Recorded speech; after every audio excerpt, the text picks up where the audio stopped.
So today we're going to unbox this fill valve. Bottom entry inlet, it's a Flomasta, £10.49 from Screwfix. Pretty basic, but it does the job. Let's have a look what we have.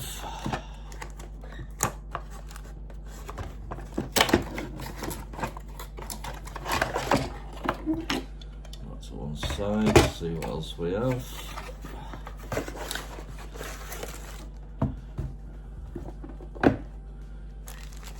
That's it. The obligatory instructions in 10 different languages, no doubt. Now here we have the toilet fill valve. Pretty basic. Brass shank, which is what you need. That going into the mains. If you got a plastic shank, you can cross thread and it's going to be a worse nightmare. It's just going to cause leaks in it further down the line. So brass shank, all good. That will fit inside the cistern.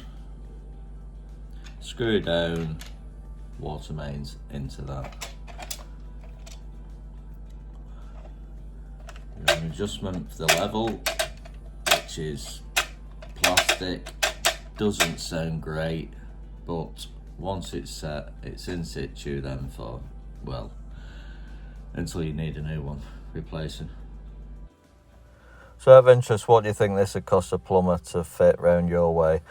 I'm thinking probably 60, 70 quid plus VAT, 100 quid top, so 80 to 100 pound in the UK, depending on which area it is.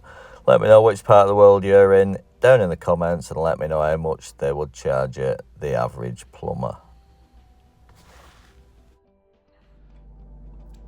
So I will get that fitted. If you'd like to see how this is fitted, it's a pretty easy job. Just click on the next video. I'll see you next time.